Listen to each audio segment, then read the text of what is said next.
Vamos agora então abrir a palavra de Deus no livro de Amós. Livro do profeta Amós, está no Antigo Testamento, é um dos profetas menores. Amós fica logo depois do livro de Joel. Quem está hoje de cameraman é o pastor Alexandre. Levanta a mão, pastor Alexandre. Ele trabalha no Paraná, mas é daqui, né? Você é daqui, né?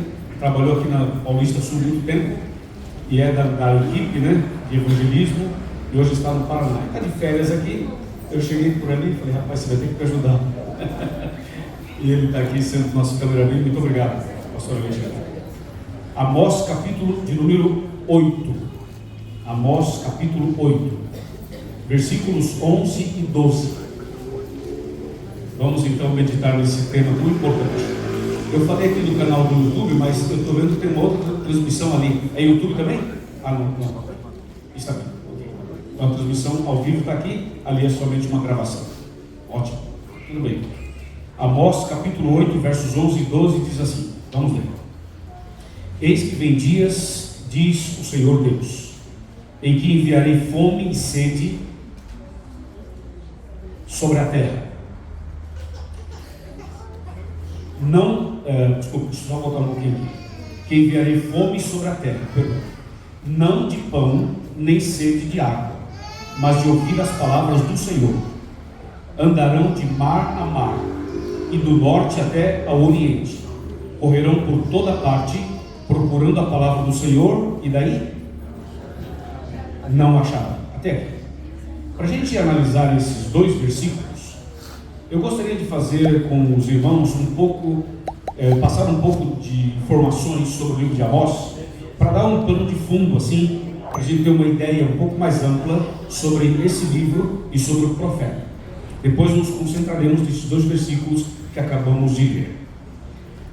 O livro de Amós foi escrito aproximadamente no ano 750 a.C., mais ou menos 750 a.C. E esse livro de Amós é considerado um livro profético, porque ele apresenta várias profecias.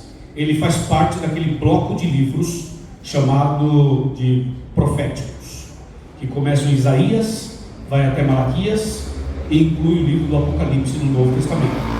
É um bloco de livros proféticos. Então Amós está dentro desse grupo de livros, portanto é um livro considerado profético.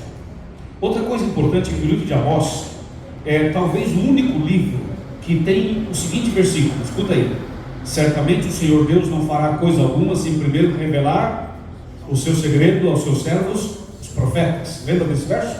Amós 3, verso 7. O livro de Amós tem algumas pérolas assim, de alguns versículos, que a gente ouve falar nas músicas, nas pregações, nas aulas bíblicas, na lição da escola sabatina, e às vezes você não se dá conta de que esses versos estão no livro de Amós, mas estão. Vale a pena depois você ler o livro todinho com calma e pegar uma caneta, uma régua, umas canetinhas coloridas, e você vai lendo, marcando, anotando, pega um dicionário bíblico, um dicionário comum. Vale a pena. Esse livro aqui é um livro realmente extraordinário, que tem mensagens para os nossos dias também, não só para o passado, mas também para os nossos dias. O livro de Amós, o profeta Amós, era uma pessoa muito simples. Era um homem bem simples, sabe? Ele era um homem do campo. Era eu diria, um homem assim da fazenda, da roça, sabe? Aquela pessoa bem simples. O trabalho dele, ele fazia duas coisas basicamente. Amós era um tipo de um boiadeiro, cuidava de animais, mas também ele plantava e colhia figos. Então essas eram as atividades dele. Outra coisa bastante curiosa é que o nome de Amós, esse nome Amós, tem um significado muito curioso. Antigamente as mães, quando iam dar nomes aos seus filhos, davam o nome já de acordo com o significado. Hoje em dia não, a gente inventa nome, né? Pega um pedacinho do pai, um pedacinho da mãe, do nome do pai, do nome da mãe, do nome do avô, do nome da avó, mistura e faz um nome que não existe, aí você cria. Outros dão nomes mais comuns, de alguém que você gosta, alguém famoso, ou alguém da família, e assim por diante. Mas naquele tempo, os nomes eram dados de acordo com os seus significados. E a mãe de Amós colocou o nome de Amós, porque Amós significa, sabe o quê? Carregador de fardos. É um significado meio estranho, não é? Imagina a mamãe com o bebezinho no braço, coisa mais fofa do mundo. Aí alguém fala assim: oh, que lindo. Como chama seu bebê? Carregador de fardos. É meio estranho, né? Mas estranho assim para nós, a nossa maneira de ver. Mas o fato é que esse nome significa carregador de fardos por uma razão. É que o ministério de Amós era um tipo do ministério de Cristo. Porque o verdadeiro carregador de fardos é Jesus. Lá em Mateus 11, de 28 a 30, Jesus disse: vinde a mim, os que estão cansados, sobrecarregados, e eu vos aliviarei, não é? Tomai sobre vós o meu jugo, aprendei de mim. Ou seja, vem com tua luta, com teu jugo, com teu problema, e eu carrego para você. Jesus é o verdadeiro carregador de fardos. E o ministério de Amós era um tipo do ministério de Cristo que apontava para o Messias, para Cristo. Portanto, esse significado meio estranho, é estranho só nas palavras, mas o significado é muito profundo e muito bonito, inclusive. O livro de Amós trabalha vários assuntos de forma muito profundos. E eu quero destacar alguns deles. O profeta Amós trabalha no seu livro um item que tem muito a ver com a política de uma maneira geral. Ele trabalha o tema da injustiça social. E por falar em injustiça social, o mundo está cheio disso, né? Há muita injustiça social. Quando poucas pessoas têm muito e muitas pessoas não têm quase nada. Há um desequilíbrio, uma injustiça mesmo social. E Amós trabalha esse assunto no seu livro. Mas Amós trabalha um segundo tema muito interessante também. Ele trabalha a questão da idolatria. Amós é claro ao dizer assim: idolatria é pecado.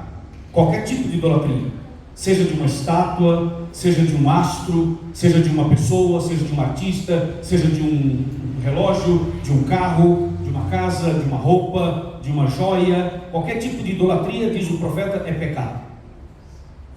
E o segundo mandamento dos 10 explora um pouco esse assunto. Então Amós trabalha também esse assunto da idolatria. E um terceiro tema que ele aborda, que eu queria destacar, ele fala assim um pouco sobre a indiferença, a frieza religiosa, aquela hipocrisia, quando as pessoas demonstram uma coisa e na verdade são outra. Sabe aquele negócio? De que às vezes no templo ou na igreja as pessoas têm uma aparência de santidade, mas lá fora, no dia a dia, não são nada disso que demonstram ser. Então o profeta ele repreende esse tipo de uma vida que não é verdadeira, que a gente, perante as pessoas, a gente passa uma imagem maravilhosa, quando na realidade a gente não tem nada daquilo. Então ele chama atenção para esse tipo de hipocrisia religiosa. Só para você ter um pouco uma ideia, assim, mesmo em poucas palavras, sobre o livro do profeta Amós. E eu escolhi o capítulo 8 e os versos 11 e 12 por uma razão muito importante, muito forte. E eu gostaria de chamar vocês outra vez para lermos outra vez os mesmos versículos. Vamos voltar à Bíblia, por favor. Atenção, você que está vendo a gente pelo canal do YouTube, e você que está aqui na igreja, e você que está vendo essa mensagem em algum lugar, em algum momento. Abra comigo a Bíblia de novo em Amós 8, 11 e 12. Está escrito assim: eis que vem dias, quem é que diz? Me ajudem, tá? Vamos interagir. Eis que vem dias, quem é que diz? O Senhor Deus, em que enviarei fome sobre a terra. Para um pouquinho, olha para cá um pouquinho. Quem é que enviaria fome à terra? Não é estranho? Não é estranho? Vamos ler de novo. Eis que vem dias, diz o Senhor Deus, em que enviarei fome sobre a terra. Deus está dizendo que Ele vai enviar fome sobre a terra. E o verso continua: não é fome de pão. Ou seja, não é que vai faltar comida no mercado, entendeu? Não é essa falta dessa comida aí que a gente come, não. Não é fome de pão, não é fome de arroz, de feijão, de pão, de leite, não é nada disso. Aí ele fala assim: e nem sede de água. Então Deus vai enviar fome e sede, mas não é de pão e nem de água. E o texto continua: mas de ouvir as palavras do Senhor. Então a fome e a sede aqui são espirituais, não são físicas, está bem? Deus vai enviar fome e sede espirituais. Nós vamos saber como, quando e porquê. Verso 12 agora. As pessoas andarão de mar a mar. Quer dizer, as pessoas vão além mar para buscar o pão espiritual e a água espiritual. Vai pegar um avião aqui e vai lá para a Europa, lá para os Estados Unidos. Ou alguém de lá vem para cá. As pessoas irão de mar a mar, ou de navio, ou de barco, alguma coisa.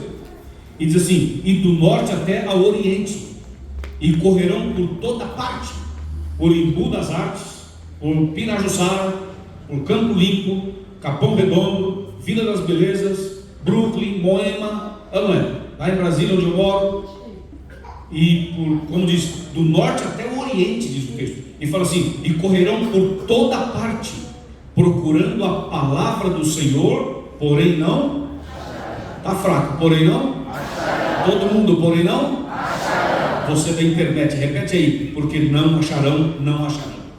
Bom, vamos entender um texto. Esse texto é assustador até, porque fala de fome e sede, e fala que as pessoas vão correr por todos os lados, procurando e não vão achar.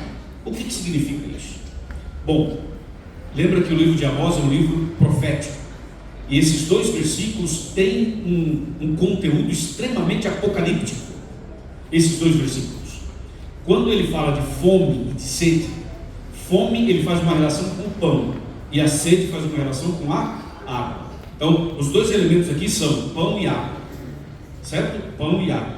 Repita para mim, por favor. Pão e água. De novo, pão e água. Agora me responda uma pergunta.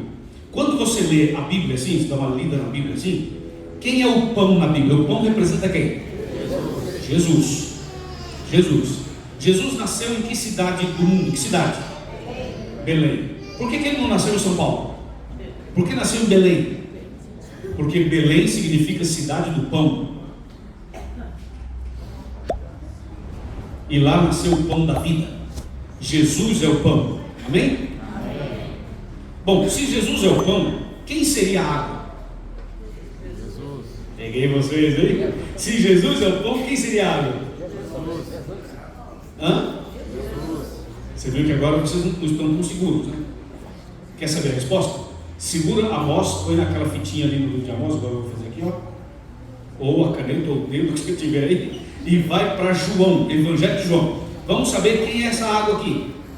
João capítulo 7. João está no Novo Testamento. Evangelho de João. Atenção, pessoal do YouTube. Tem gente aí, Alexandre? Tem? Maravilha. Vamos lá. João capítulo 7. Nós vamos descobrir aqui o que significa água, tá? João 7, de 37 a 39. Anotem esses versos, porque em algum momento você vai precisar, vai explicar para um amigo ou para uma amiga. João 7, 37 a 39. Quem achou, diga amém. Amém. Olha só, no último dia, o grande dia da festa, levantou-se Jesus e exclamou: se alguém tem sede, venha a mim, o quê? E beba. Quem crer em mim, como diz a Escritura, do seu interior fluirão rios de água viva. 39. Isto Jesus disse com respeito a quem? Está fraco, com respeito a quem? Ao Espírito Santo que haviam de receber os que nele crescem, pois o Espírito até aquele momento não fora dado, porque Jesus não havia sido ainda glorificado. Então, quando Jesus falou assim: quem tem sede, venha a mim e beba, ele não está dizendo que ele é água, está dizendo: venha a mim e beba, porque eu vou te dar água. Que água que ele vai dar? Alô? O Espírito Santo. Amém, irmão? Vamos lá. O Espírito Santo na Bíblia não é comparado a vários outros símbolos. Por exemplo, o Espírito Santo é comparado à água, a que mais? Ao fogo, ao vento e à pomba, certo? Então a água é um dos símbolos do Espírito Santo. Correto, irmãos? Então Jesus aqui se levantou e falou assim: se alguém tem sede, venha a mim e beba. E o verso 39 fala assim: e isso ele se referia ao Espírito Santo que haviam de receber os que nele crescem. Tá bem? Então vamos de novo, voltemos para Amós, lá onde você estava segurando lá o texto. Amós 8, versos 11 e 12. Lá diz assim: haverá fome e sede. Fome é a falta do pão, e a sede é a falta da água. Quem é o pão na Bíblia? Mais forte, quem é o pão na Bíblia? Jesus. Quem é a água na Bíblia? Jesus. Muito bem. Então, quando o profeta Amós fala assim, que Deus vai enviar fome sobre a terra, e fala, não é fome de pão nem sede de água, mas de ouvir a palavra do Senhor, é porque o profeta Amós está falando de dois ministérios. Está falando do ministério de Jesus, o pão da vida, e do ministério do Espírito Santo, a água da vida. Quando Deus fala que vai enviar a fome e a sede, sabe o que Deus está dizendo? Atenção, pessoal, olhem atentamente para mim aqui e o internauta também. Deus está dizendo assim: o ministério de Jesus vai acabar, e o ministério do Espírito Santo também vai acabar.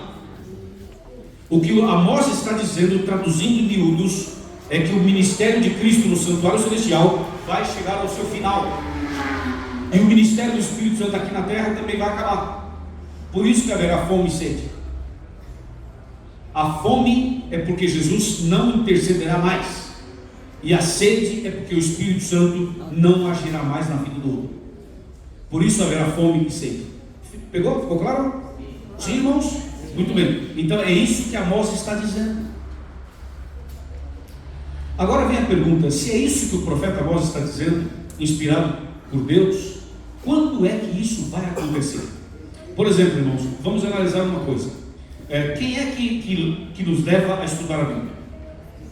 O Espírito Santo. Quem nos faz entender a Bíblia? O Espírito Santo. Então olhe para mim. Quantos entenderam a Bíblia até agora no tema de hoje? Levanta a mão. Quem entendeu o tema de hoje até agora? Levanta a mão. Bom, então o Espírito Santo está aqui. Porque se é o Espírito Santo que nos leva a estudar a Bíblia, se é o Espírito Santo que nos faz entender a Bíblia, então ele está aqui conosco. Amém. Agora veja. O Espírito Santo nos leva a estudar a Bíblia, nos leva a entender a Bíblia, nos leva a aceitar Jesus como Salvador. O Espírito Santo nos leva ao arrependimento. O Espírito Santo nos convence do pecado, da justiça e do juízo. Não é? O Espírito Santo é quem faz a obra em nosso coração e nos leva a aceitar Jesus como Salvador pessoal. Então o Espírito Santo tem uma obra linda aqui na terra. Essa obra dele vai ser para sempre ou vai ter um final? Vamos ver. Abram a Bíblia em Gênesis. Gênesis capítulo 6. Olha que texto interessante. Está virando um estudo bíblico, né? Gênesis 6, verso 3. Quem puder anotar os textos, anotem, que isso realmente vai ser bom para você explicar para outra pessoa. Gênesis 6, verso 3. É um texto bastante importante este aqui, extremamente esclarecedor. Gênesis 6, verso 3, diz assim: então disse o Senhor, o meu Espírito, Espírito Santo, o meu Espírito não agirá para sempre no homem. Ouviu? O meu Espírito não agirá para sempre no homem, pois o homem é carnal, e os seus dias serão 120 anos. 120 anos. Os 120 anos é porque o texto está dentro do contexto do dilúvio. Mas a primeira parte do verso é a mensagem universal. Veja, o meu Espírito não agirá para sempre no homem. Deus está dizendo o seguinte: a obra do Espírito Santo que hoje existe em nossa vida não será para sempre. Em algum momento isso vai terminar. Então você vê a ligação de Gênesis com Amós, com João 7, e daqui a pouco vamos para o Apocalipse, e daqui a pouco vamos para Daniel, e você vê que os versos se complementam. E você vai formando um quadro bonito para entender o texto. A Bíblia é maravilhosa, né? É uma bênção de estudar a Bíblia. Então, o que Deus está dizendo é o seguinte: o ministério do Espírito Santo é um ministério indispensável, fundamental para a nossa salvação. E esse ministério vai acabar, vai terminar. E quando é que o ministério do Espírito Santo vai terminar? Quando é que o Espírito Santo vai parar de agir no coração das pessoas? Sabe quando? Quando lá no céu, atenção amigos do YouTube, atenção, quando lá no céu, Jesus que está no Santíssimo, no lugar Santíssimo do Santuário Celestial, Jesus vai levantar sua mão e vai dizer assim: está feito, acabou. Quando Jesus falar assim, está feito, Jesus vai sair do santuário, e quando Jesus sair do santuário, significa que a porta da graça estará o quê? Fechada. Jesus sai do santuário, a porta da graça se fecha. Então, Jesus vai dizer lá em cima assim: está feito.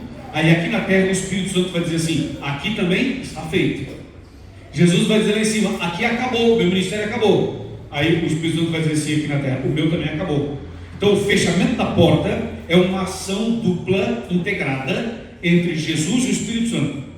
Jesus fala: está feito lá. O Espírito Santo fala: está feito aqui. Jesus fala assim: aqui eu terminei. O Espírito Santo diz: aqui também terminei. Então terminou o ministério lá em cima e terminou o ministério aqui embaixo. Aí é que vai haver a fome e a sede que o Amós falou. Por quê? Porque hoje você tem fome de Deus e sede de Deus. O que você faz? Pega a Bíblia e lê, ajoelha e faz uma oração, vem para a igreja e recebe a bênção de Deus. Mas imagina quando a porta se fechar, quando Jesus não estiver mais intercedendo e quando o Espírito Santo não estiver mais trabalhando na vida humana. Imagina a pessoa que estiver numa angústia, numa depressão profunda, num desespero de alma, num vazio extraordinariamente grande, e a pessoa vai buscar quem? Se Jesus não intercede mais e se o Espírito Santo não age mais. Então a pessoa vai ficar como? É nessa hora que haverá um negócio chamado tempo de angústia. Quem já ouviu falar do tempo de angústia? Já ouviram falar? Irmãos, a Bíblia fala sobre isso. O tempo de angústia, esse aqui vai ser um dos tempos de angústia. Quando as pessoas estarão desesperadas, como diz o verso, aquele verso 12 lá de Amós que a gente leu, que as pessoas irão de mar a mar, do norte até o oriente, correrão por toda parte, procurando a palavra do Senhor e não acharão. Isso é angústia. Sabe o que é angústia? A pessoa vai para cá, vai para lá, viaja para cá, viaja para lá, buscando uma palavra e não acharão, diz a Bíblia. Então esse vai ser o tempo de angústia, como nunca houve na história da humanidade. Então, a partir do momento que Jesus sai do santuário e que o Espírito Santo termina o seu trabalho aqui, muita coisa vai acontecer simultaneamente. Eu vou tentar fazer uma narração dos últimos acontecimentos. Claro que eu não tenho condições de falar todos, mas vou mencionar os principais. E você vai entender facilmente, porque a maioria aqui já estuda a Bíblia há mais tempo. Então vai com certeza absorver bem. O fim do trabalho de Cristo lá em cima e o fim do trabalho do Espírito Santo aqui na terra acontecerá ou acontecerão juntos com outras profecias que irão se cumprir. Por exemplo, no dia que Jesus falar lá em cima, está feito, e o Espírito Santo falar aqui embaixo, também está feito. Nesse mesmo dia, fecha a porta da graça. Nesse mesmo dia, o último sermão terá sido feito aqui na terra. O último sermão, a última pregação, o último culto público, a última reunião numa igreja assim, com liberdade como nós temos agora. Ou seja, nesta ocasião, por ocasião desse está feito lá em cima e desse está feito aqui embaixo, vai ter o último culto, a última pregação, o último sermão, o último evangelismo, o último apelo, tudo pela última vez. A última pessoa vai tomar a última decisão, vamos ter o último batismo, tudo vai acontecer pela última vez. Porque quando Jesus acabar lá e o Espírito acabar aqui, também vai se cumprir a Mateus 24:14, que diz: o Evangelho do Reino será pregado em todo o mundo para testemunho a todas as nações, e então virá o fim. Então tudo isso vai acontecer simultaneamente, entendeu? A pregação do Evangelho é concluída aqui, Jesus fala acabou lá, o Espírito Santo acabou aqui, encerrou aqui, tudo simultaneamente. E nesse exato momento vai se cumprir Apocalipse 7. Apocalipse 7 mostra Deus segurando os ventos. Quando Jesus fala lá em cima, está feito, e o Espírito Santo fala assim, aqui também está feito, aí os anjos soltam os ventos. Soltar os ventos significa que cairão sobre a terra as 7 últimas pragas do Apocalipse. Apocalipse 16. Então, quando as pragas caírem, que vai ser depois do fechamento da porta da graça, depois do está feito lá em cima, depois do está feito aqui embaixo, as pragas começarem a cair, vai ser neste período que irá se cumprir na íntegra o Salmo 91.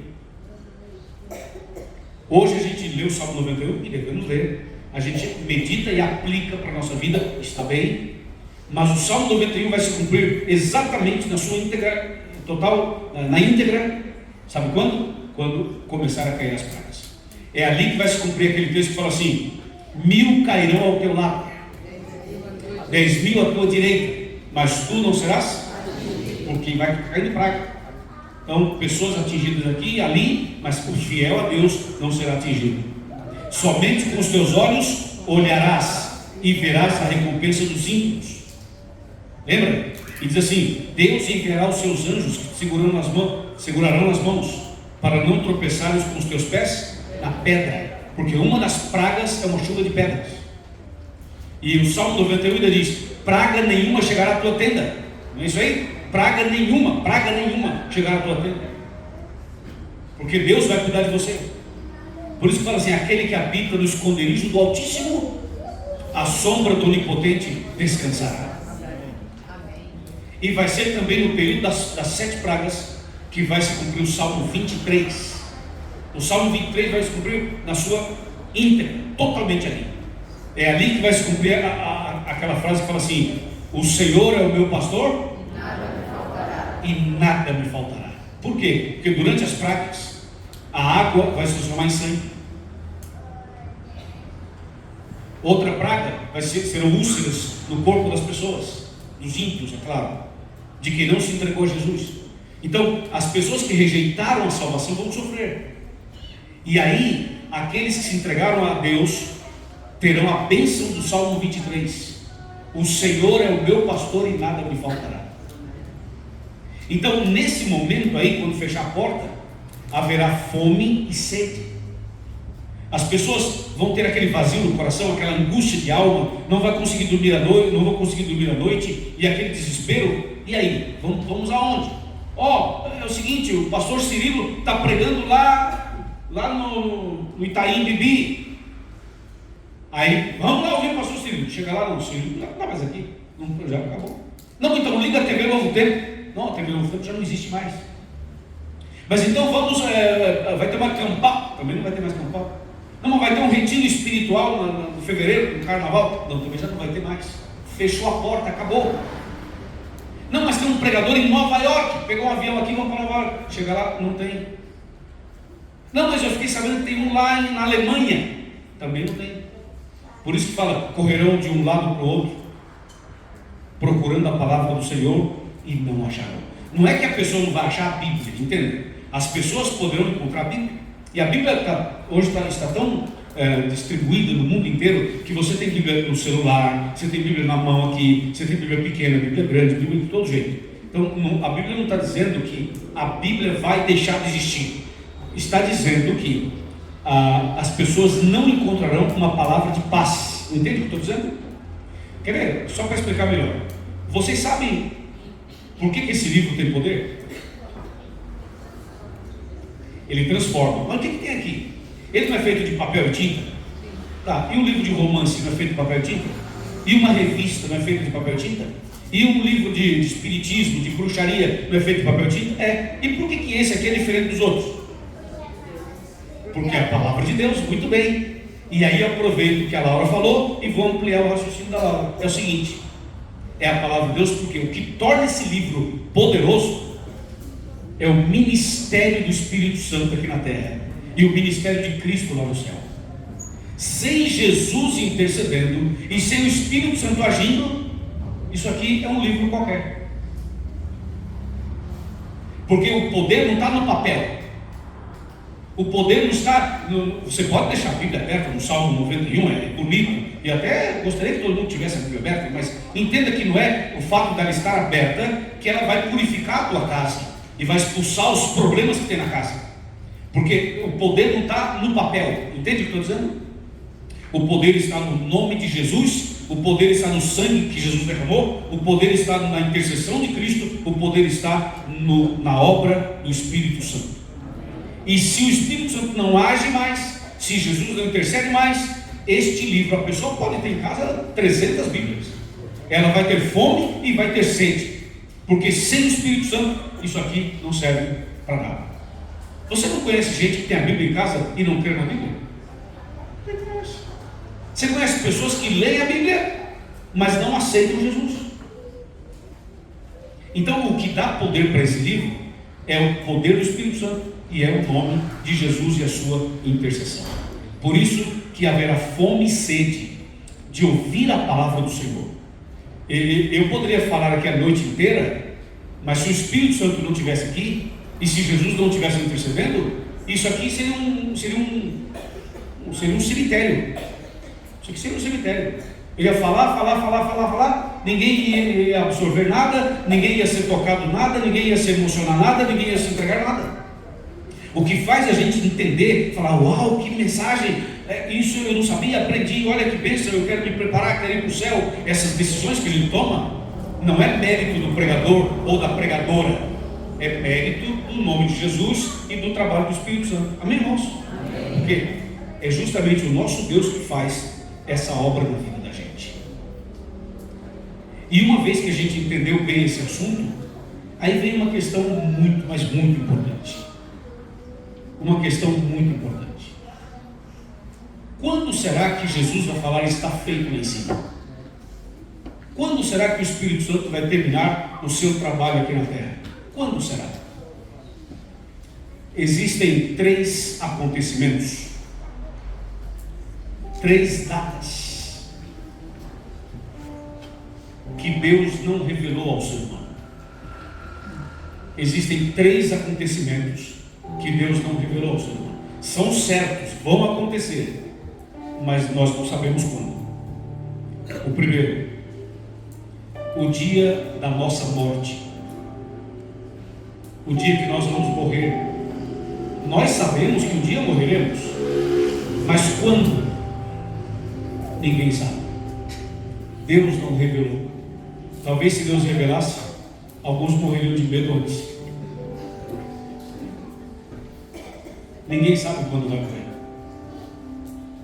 Segunda coisa, ninguém sabe quando a porta da graça irá se fechar. Ninguém sabe. Que é o tema de hoje. E terceiro, ninguém sabe o dia da volta de Jesus.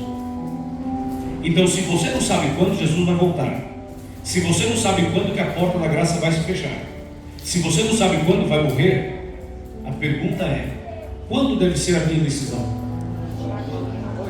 Quando? Hoje ou agora? Agora.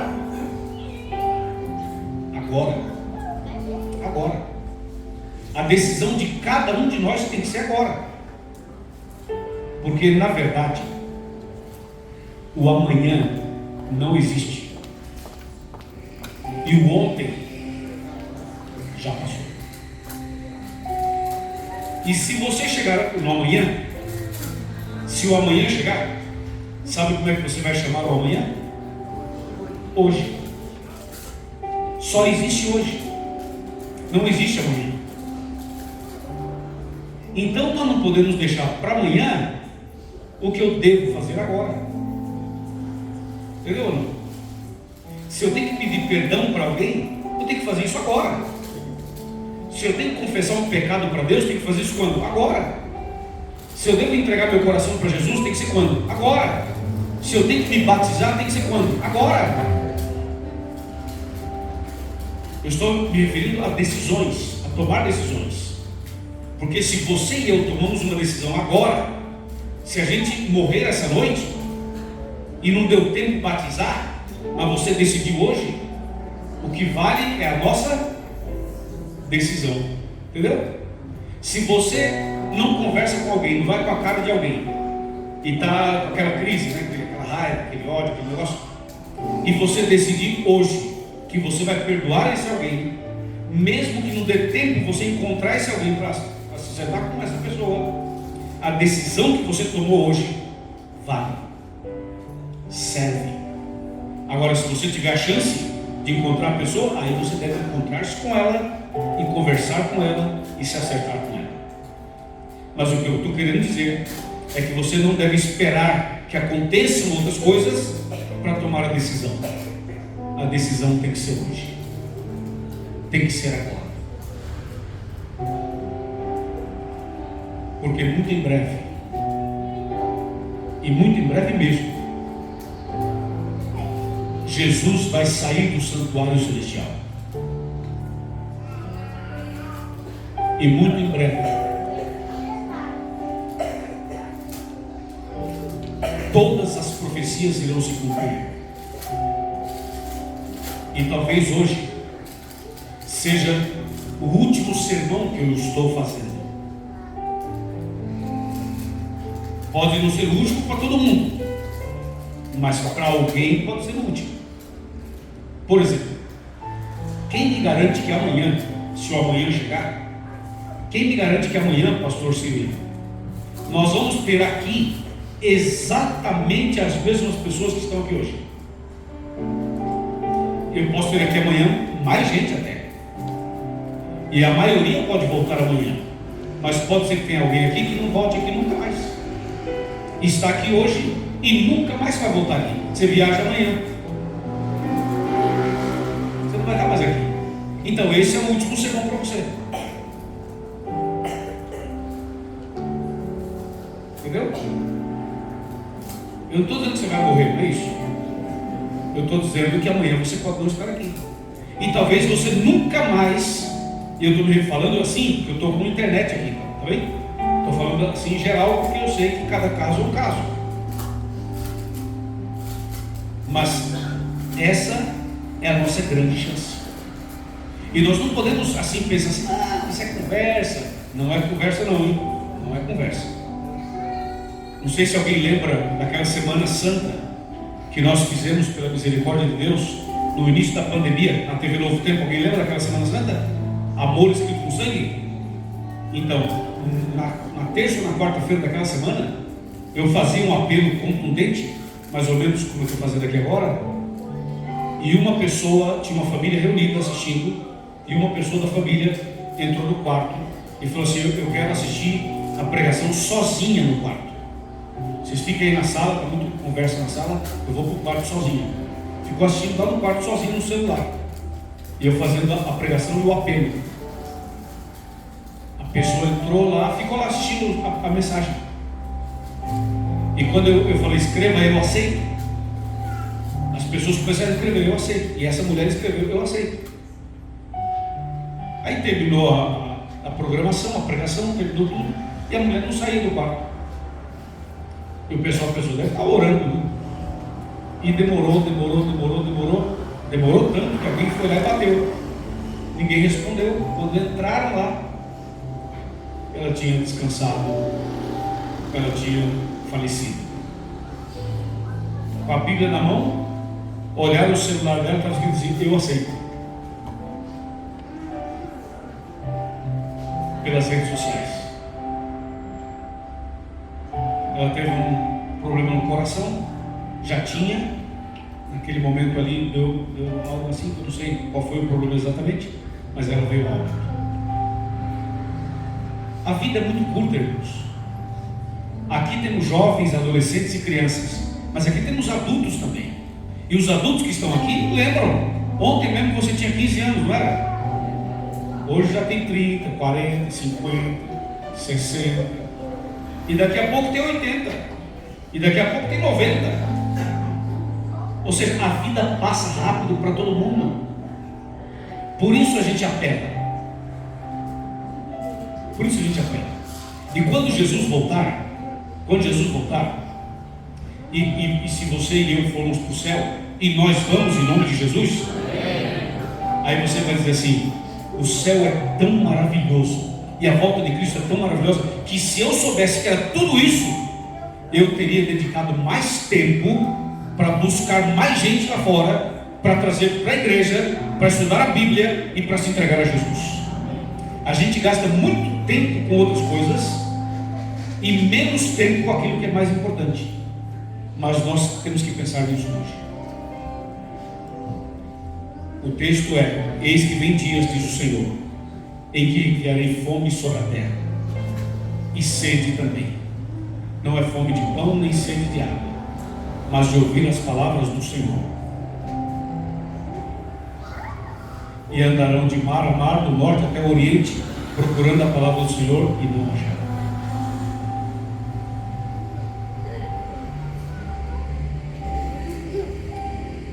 No final das pragas, revista, vamos comigo agora, continua. No final das pragas, atenção no intervalo. No final das pragas, o céu vai estar escuro, as nuvens estarão carregadas, haverá um cenário como se fosse de uma chuva torrencial, de uma tempestade. Mas não vai chover. As pessoas estarão olhando para os céus. Quem não estuda a Bíblia, não conhece as profecias, olharão para os céus pensando: o que vai acontecer? Um dilúvio? Uma tempestade? Mas quem conhece a Bíblia sabe o que está acontecendo. E em meio à escuridão das nuvens escuras todas do céu,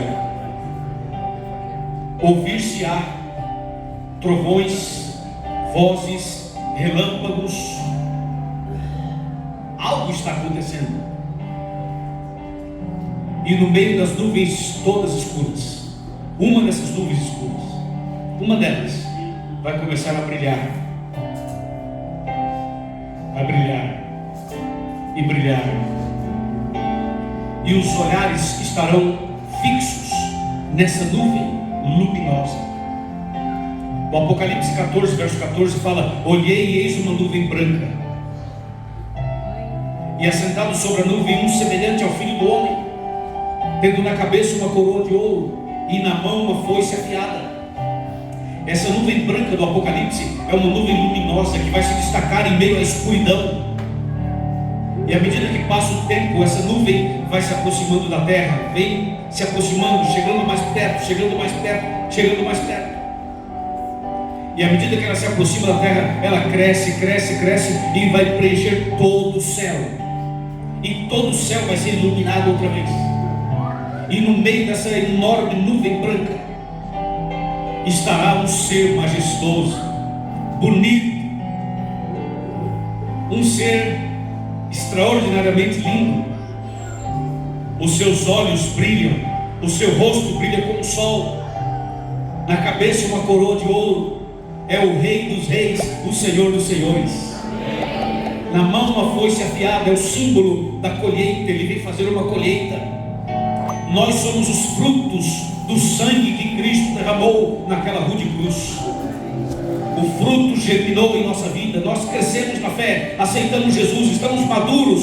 O Rei vem para buscar-nos e para fazer a colheita. Jesus Cristo estará no meio dessa nuvem. É a volta de Jesus. É a tão sonhada volta de Jesus em glória e majestade. Nós somos adventistas. Esse nome dessa igreja é adventista, porque a palavra adventista vem da palavra advento. Advento significa volta, chegada, retorno.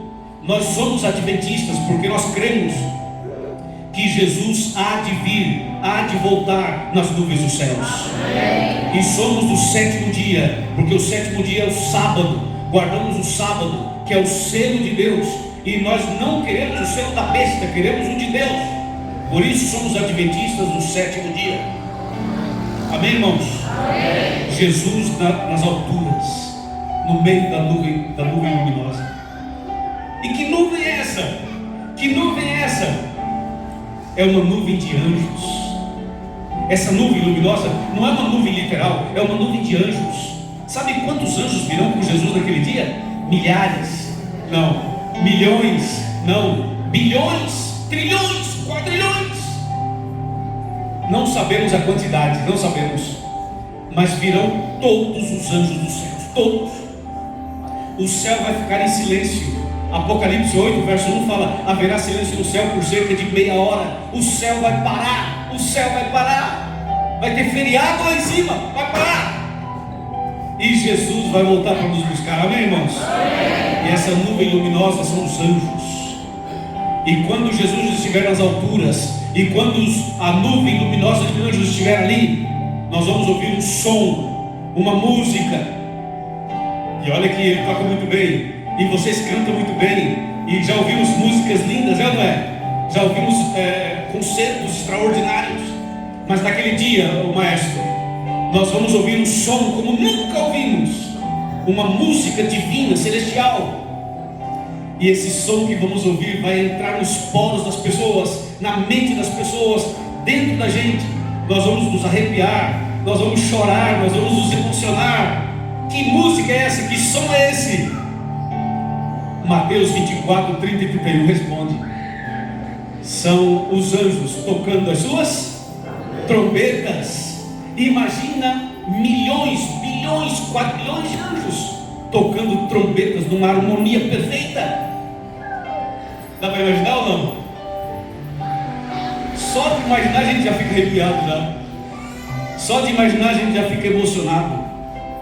E esse som vai preencher os 4 cantos da terra, o mundo inteiro. E quando a nuvem se aproximar mais da terra, Jesus ficará nas alturas e vai se cumprir Apocalipse 1, verso 7. Eis que vem com as nuvens e todo olho verá. Jesus não vai pisar aqui não, vai ficar nas alturas. Os anjos vão descer aqui e Jesus vai dar uma ordem. Olha lá o amigo da internet. Jesus vai dar uma ordem, e sob a ordem de Jesus, os mortos em Cristo, o seu filho, a sua filha, o seu marido, a sua esposa, o seu pai, a sua mãe, o meu pai, o nosso pai, os que morreram em Cristo, sairão das sepulturas. A terra vai se abrir e os mortos em Cristo ressuscitarão primeiro, e os vivos fiéis serão transformados, e todos os justos serão levados, arrebatados pelos anjos para encontrar Jesus nas alturas. Tudo visível, tudo claro, tudo maravilhoso. E quem rejeitou a salvação, que estiver vivo naquele dia, vai morrer. E quem já estiver morto e que não aceitou a salvação, vai ficar morto por mais 1000 anos. E Jesus vai nos levar para o reino dos céus. Amém. Passaremos 1000 anos lá em cima, e depois a eternidade no novo céu e na nova terra, onde habita a justiça para sempre.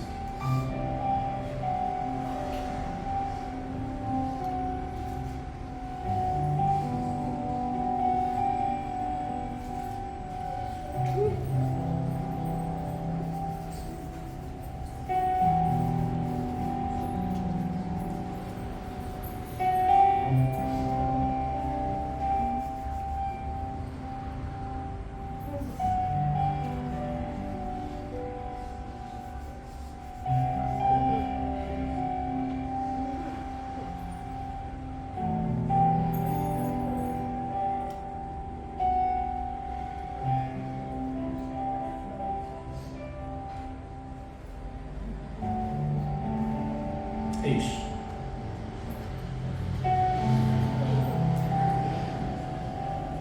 É isso aí. Nós não estamos aqui porque não temos o que fazer, né, gente? É, não é? Ninguém está aqui porque não tem o que fazer. Todo mundo tem um monte de coisa para fazer. Tem gente aqui morrendo de sono, cansado, não é? Não, é verdade, é verdade. Eu não estou criticando, não. Eu sei a luta que é sair do trânsito, né, meu amor? Que a gente pega, vem, imagina ônibus e metrô e não sei o que e tal, e vem direto, a gente vem direto do trabalho para cá, nem passou em casa. Então, você não está aqui porque você não tem o que fazer, sabe? Você tem muita coisa para fazer, mas você está dizendo assim: primeiro o reino de Deus, e depois as outras coisas serão acrescentadas. Vamos para o céu? Bora? Bora? Não vai ficar não, né? Hã?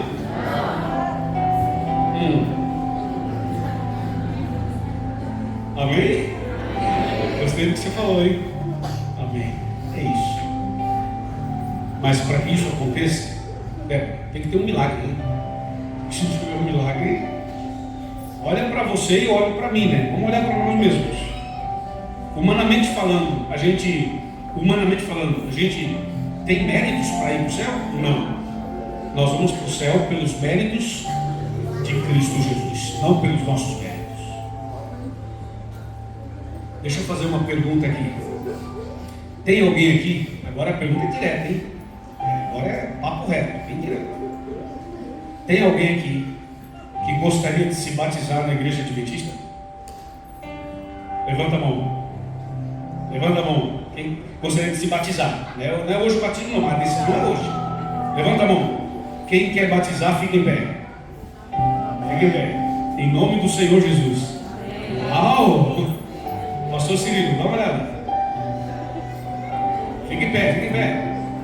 Você que quer se batizar, fique em pé. Não tenha vergonha não, rapaz. Levanta. Levanta, irmã. Os amigos deles, levantem ao lado deles. Os amigos ou familiares, levanta, dá um abraço, fala assim, parabéns. Vai, rapaz, dá um abraço, dá-lhe um abraço. Dá-lhe um abraço. E diga, parabéns, parabéns por tua decisão. Isso aqui não é assim uma coisa simples, não, é algo tremendo, extraordinário. Isso, fica em pé, os que vão se batizar ficam em pé. E os familiares estão indo do lado deles, para dar aquela força, né? Para dar aquela força. Porque a gente não faz as coisas sozinho, né? A gente precisa muito, né? Um do outro, né? Porque a vida é assim, né? Tem mais alguém que está sentado, assim, meio assim na dúvida, pensando, levanto, não levanto, vou, não vou. E aí, vai ou não vai? A questão é, na dúvida, levanta.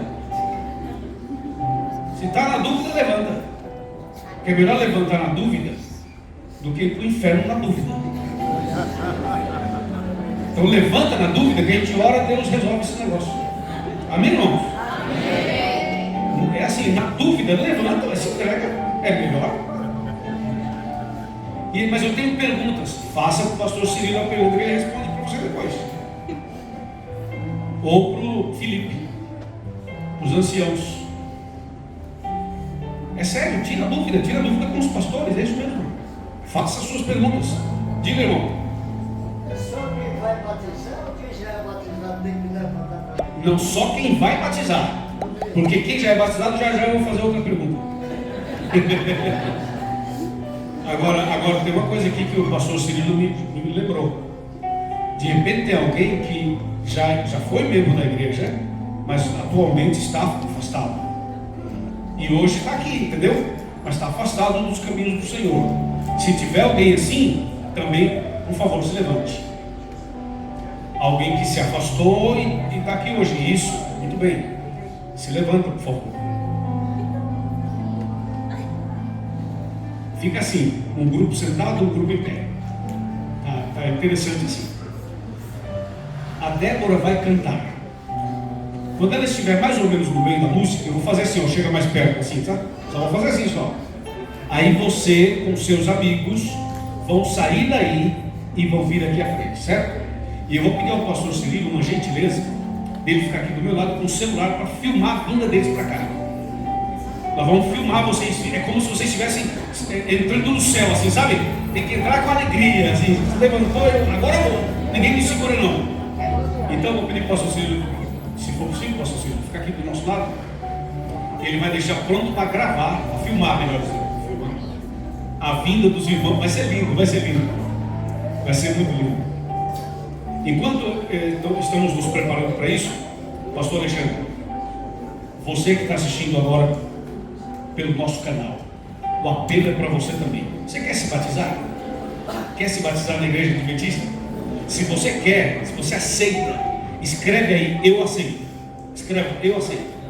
Se você escrever eu aceito, depois eu vou pegar o seu nome, os seus dados, e nós vamos ver de onde você é e mandar para o pastor da cidade de onde você está assistindo, para que o pastor de lá, da sua cidade, possa lhe atender. Tá bom assim? Escreva, eu aceito, eu quero ir para o céu, eu quero me batizar, eu quero nascer de novo. Amém? Combinado. A Débora vai cantar uma música que fala de milagre. Um milagre, é um milagre. É o que nós precisamos. Eu preciso. Você também precisa?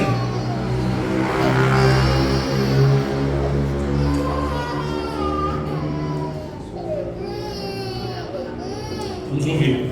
É uma música muito bonita.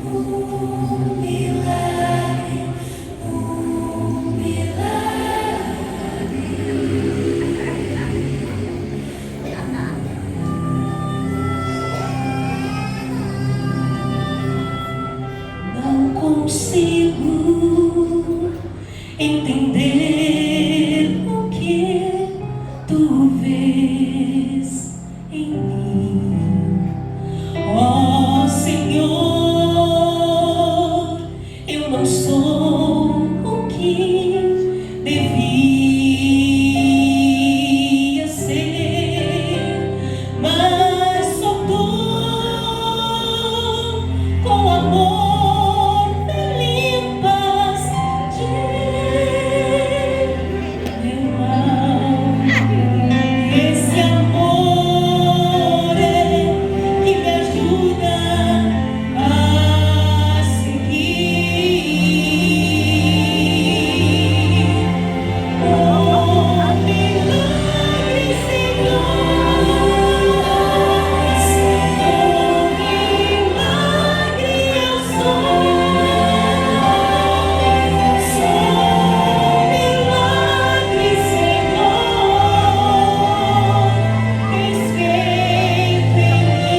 Ok, tudo bem. Obrigado, Débora. Que linda música. Deus seja louvado. Gente, deixa eu dar para vocês, começando por ela aqui. Oi, por você. Parabéns para vocês. Parabéns. Deus seja louvado. Isso é muito significativo, né? O pedido que a gente está fazendo é um pedido de salvação mesmo. Não é material, não é nada humano. É para a gente ir para o céu junto, né? Esse é o ponto. Entendeu? E por isso que eu estou chamando vocês aqui, mas com todo o carinho do mundo, todo o respeito e com o desejo da gente ir para o céu mesmo, quando Jesus voltar. Eu quero ir. E vocês também querem. Por isso que estamos fazendo essa decisão juntos hoje. Entendeu? Eu tenho certeza que Deus está no coração de cada um de nós, né? E tenho certeza que logo, logo nós estaremos lá. Amém? Vou pedir aos anciãos, ao pastor Cílio, alguém, que depois da oração a gente conseguisse registrar os nomes de todos que estão aqui, para a gente ter uma lista das decisões, nome e telefone, se vocês não se incomodarem, que é para a gente ter um contato para falar com vocês durante a semana, tá bom? Nós vamos orar agora também pelo nosso querido internauta. Pastor Alexandre, quando eu terminar a oração e falar amém, aí você pode finalizar e automaticamente ele vai publicar aí, tá? Ô Laura, vem aqui um pouquinho, por favor. Você tinha feito um pedido de oração ali, né? É o filho da sua professora? Ela chamou os anjos, ela tem um filho que está hospitalizado. Você lembrou o nome do filho? Não. Hã? Levi. Ela veio pedir oração por ele. Vamos orar, né, por ele, né? Vamos orar juntos? Curvemos a cabeça, fechemos os olhos, vamos orar. Senhor nosso Deus, louvado seja o teu santo nome. Obrigado porque hoje o Senhor deseja que tenhamos fome e sede da tua palavra. Porque naquele dia será tarde demais. Que essa noite tenhamos fome de Jesus, sede do Espírito Santo, desejo de ir para os céus. Ó Pai, todos que estamos aqui desejamos ir para os céus com o Senhor. Amém, Pai. E que naquele dia, Senhor, ninguém se perca, nenhum de nós aqui se perca, os internautas também, que todos alcancemos a vida eterna. Abençoa cada pessoa que está aqui, especialmente os que vieram aqui à frente, e também as pessoas que pelo YouTube estão tomando suas decisões. Meu Deus, sabemos que Jesus em breve voltará. Ajuda-nos a estarmos devidamente preparados. Aqui do meu lado está Laura, e com ela nós rogamos pelo Jair, por sua mãe, pelo Levi, que está no hospital. Abençoe o Levi, abençoe sua mãe, seu pai, sua família, abençoe os médicos também, para que o Levi seja curado, restaurado e volte para casa o mais rápido possível. Amém. Entregamos em tuas mãos não somente o Levi, mas todos que estão nos hospitais. Agora, dá-nos uma boa noite, um bom descanso e permita estarmos aqui amanhã para continuarmos estudando a tua palavra. Em nome de Jesus, amém.